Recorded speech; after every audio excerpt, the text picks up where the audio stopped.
حلقي من فوق غيوم وانثري معنا أزهار يومنا نور وعلوم واهتفي العلم نور واهتفي العلم. بسم اللہ الرحمن الرحیم الحمد للہ رب العالمین الصلاۃ والسلام علیک یا رسول اللہ خیرکم من تعلم القرآن وعلمہ. عنایت النحو علی ہدایت النحو میں آج ہم انشاءاللہ تنازع فعلان پڑھیں گے. عبارت شروع کرتے ہیں. فصل اذا تنازع الفعلان فی اسم ظاہر بعدہما ای اراد کل واحد من الفعلین ان یعمل بذلك الاسم فهذا انما يكون على اربعه اقسام. الاول ان يتنازع في الفاعليه فقد نحو ضربني واكرمني زيد. والثاني ان يتنازع في المفعوليه فقط نحو ضربت واكرمت زيدا. والثالث ان يتنازع في الفاعليه والمفعوليه ويقتضي الاول الفاعل والثاني المفعول نحو ضربني واكرمني زيدا. الرابع عكسه نحو ضربت واكرمني زيد. واعلم ان في جميع هذه الاقسام يجوز اعمال الفعل الاول واعمال الفعل الثاني خلافا للفرع في السوره الاولى والثالثه. ان يعمل ثاني دليل لزومه احد الامرين اما حذف الفاعل او اضمار قبل الذکر وکلاہما معذوران. جی جناب. اذا تنازع فی اسم ظاہر بعدہما، جب تنازع کریں دو فعل، تثنیہ کا صیغہ ہے تنازع یعنی کہ فعلان، یہ تثنیہ کا صیغہ ہے. جب تنازع کریں یعنی متوجہ ہوں دو فعل ایسے اسم ظاہر میں فی اسم ظاہر جو ان دونوں کے بعد واقع، ای ارادہ کل واحد من الفعلین یعنی ارادہ کریں دونوں فعل میں سے ہر ایک اس اسم میں عمل کرنے کا، تو یہ تنازع چار قسموں پر ہوتا ہے. فہذا انما یکون علی اربعۃ اقسام. الاول ان یتنازع فی الفاعلیۃ فقط. پہلی قسم یہ ہے کہ تنازع کریں دونوں فعل صرف فاعلیت میں، یعنی ضربنی و اکرمنی زید.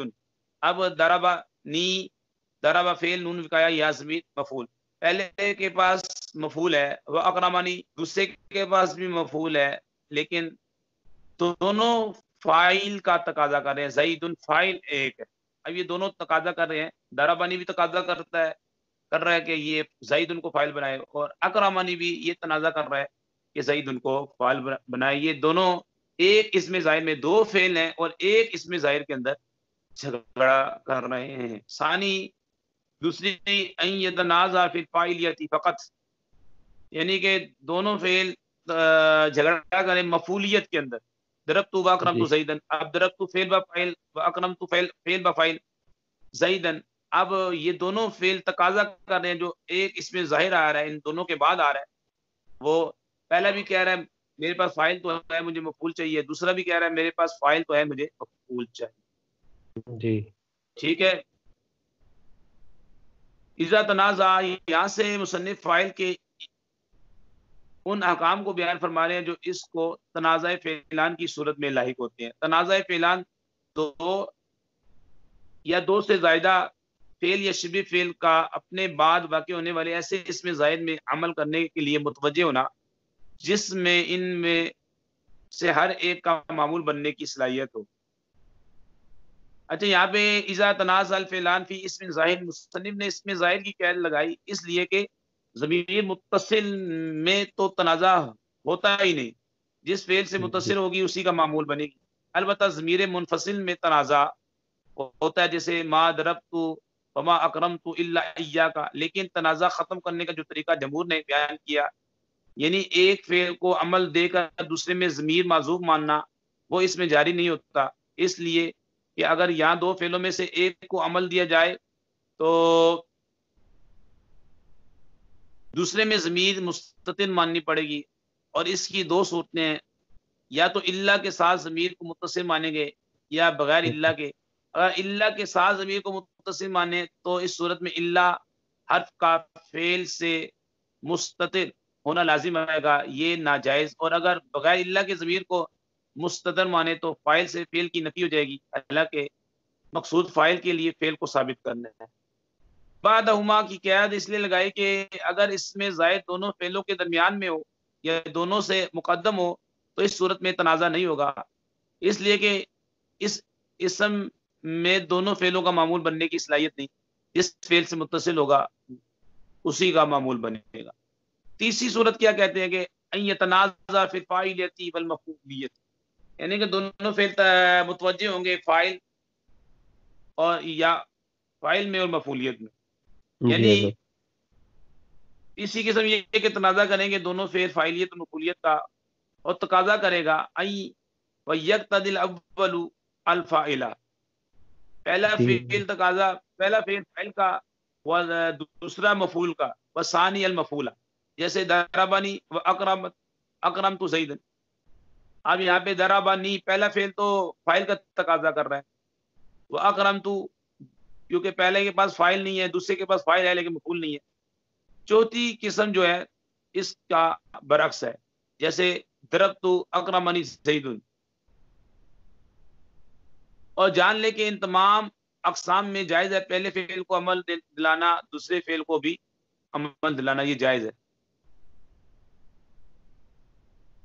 ٹھیک ہے جناب۔ جی حضرت، ہاں فعلان کے لفظ سے یہاں یہ نہ سمجھا جائے کہ تنازع صرف فعل ہی میں ہوتا ہے، اس لیے کہ تنازع شبہ فعل میں بھی ہوتا ہے، جیسے زید معتن و مکرم امرن، لیکن عمل میں چونکہ فعل اصل ہے اس لیے مصنف نے فعل کا ذکر پر اکتفا کیا۔ نیز کبھی بھی تنازع دو سے زیادہ فعلوں میں بھی ہوتا ہے، لیکن چونکہ دو اقل مقدار جس میں تنازع ہو سکتا ہے دو فعل ہے، اس لیے مصنف نے فعلان کہا، یعنی کہ فعل اور شبہ فعل میں بھی ہوتا ہے۔ ٹھیک ہے۔ اور تنازع جو ہے ایک مثال ہے آپ کو میں دوں، اس میں تو جیسے اللہم صلی علی محمد وعلی آل محمد کما صلیت وسلمت وبارکت ورحمت ورحمت علی ابراہیم، یہ تنازع ہے، یہ 5 فعل تنازع کر رہے ہیں لفظ ابراہیم میں۔ ٹھیک ہے، تو مصنف نے جی یہ حضرت، 2 کی قید لگائی ہے، تو یہاں پہ بتانا مقصود یہ ہے کہ مصنف نے جو 2 کی قید لگائی ہے وہ عقل مدت جو ہے عقل مقدار بیان کرنا مراد ہے، کہ کم سے کم جو فعل تقاضا کریں گے وہ 2 ہوں گے، زیادہ کی انہوں نے کوئی قید نہیں لگائی، زیادہ سے زیادہ فعل تقاضا کر سکتے ہیں، 5 بھی ہو سکتے ہیں فعل، لیکن عقل مقدار انہوں نے مصنف نے بیان کر دی۔ ٹھیک ہے حضرت، اراد کل واحد من الفعلین، اس بارے سے مصنف یہ بتانا چاہتے ہیں کہ تنازع یہاں اپنے لغوی معنی یعنی جھگڑا کرنے کے معنی میں نہیں ہے، اس لیے کہ جھگڑا ذی روح کی صفت ہے اور فعل غیر ذی روح ہے، بلکہ تنازع یہاں ارادہ کے معنی میں، یعنی دونوں فعل اس میں ظاہر میں عمل کرنے کا ارادہ کرے۔ ٹھیک ہے جناب۔ جی حضرت، ہاں یہاں پہ اعتراض بنا سکتے ہیں کہ تنازع تو جو ذی روح چیزیں ہیں ان کی صفت ہے، اور فعل غیر ذی روح ہے، یہ تو اس کی صفت نہیں ہو سکتی، بلکہ تنازع سے مراد یہاں پہ ارادہ کے معنی میں ہے۔ تنازع یہاں پہ یعنی کہ یہ بھی کہہ سکتے ہیں متوجہ ہونا، یا ارادہ کے معنی میں ہے، یعنی دونوں فعل اس میں زائد میں عمل کرنے کا ارادہ۔ تنازع کی 4 صورتیں بنتی ہیں جناب، دونوں فعل اس میں زائد کی فاعلیت میں تنازع کریں، یعنی دونوں اس کو فاعل بنانے کا تقاضا کریں، جیسے ضربنی و اکرمنی زید، دونوں اس میں زائد کی مفعولیت پر تنازع کریں، یعنی دونوں اس کو مفعول بنانا چاہیں، جیسے ضربت و اکرمت زید، پہلا فعل اس میں ظاہر کو فاعلیت اور دوسرا اس میں ظاہر کو مفعولیت میں تنازع کرے، یعنی پہلا فعل اس میں ظاہر کو فاعل بنانا چاہے اور دوسرا اس کو مفعول بنانے کا تقاضا کرے، جیسے ضربنی و اکرمت زید، پہلا فعل اس میں ظاہر کو مفعولیت، دوسرا فعل اس میں ظاہر کو فاعلیت میں تنازع کرے، یعنی پہلا اس کو مفعول بنانا چاہے، دوسرا فاعل، جیسے ضربت و اکرمنی زید وعلم ان فی جمیع، یہاں سے مصنف تنازع فی الان کے احکام بیان فرما رہے خلافا للفرہ فی السورۃ الاولی فصال. البتہ امام فرہ کا اس میں اختلاف ہے پہلی اور تیسری صورت میں اس بات میں کہ عمل دلایا جائے دوسرے کو، اور ان کی دلیل دو باتوں میں سے ایک کا لازم آنا ہے، یا تو فاعل کو حذف کرنا یا اضمار قبل ذکر، مرجع کو ذکر کرنے سے پہلے ضمیر لانا، یہ دونوں ممنوع ہے. اور یہ اختلاف جواز میں ہے.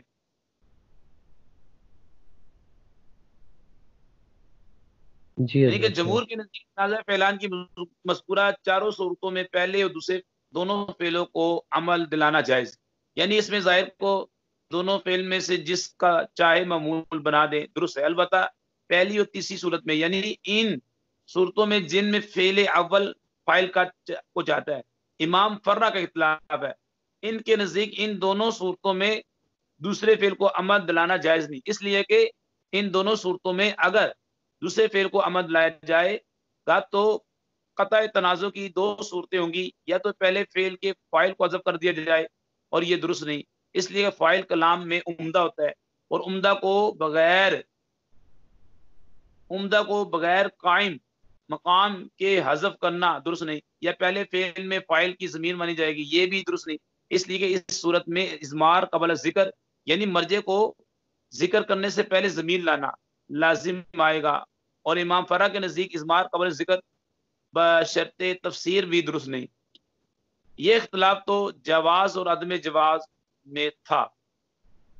تو یہاں تک ہم نے اس کو بیان کیا ہے. انشاءاللہ مزید جو ہم آگے اگلی ویڈیو کے اندر بیان کریں گے انشاءاللہ تنازع فعلان کی. تو اللہ پاک سے دعا کرتے ہیں کہ ہمیں اس کو سمجھنے کی توفیق عطا فرمائے، اس سے آمین. ہماری ویڈیو کو اسے آگے پہنچانے کی توفیق عطا فرما. یا اللہ مسلمانوں کو ہر قسم کی موذی مرض سے محفوظ فرما، بالخصوص کرونا وائرس سے تمام مسلمانوں کی حفاظت فرما. وما علینا الا البلاغ المبین. السلام علیکم ورحمۃ اللہ وبرکاتہ.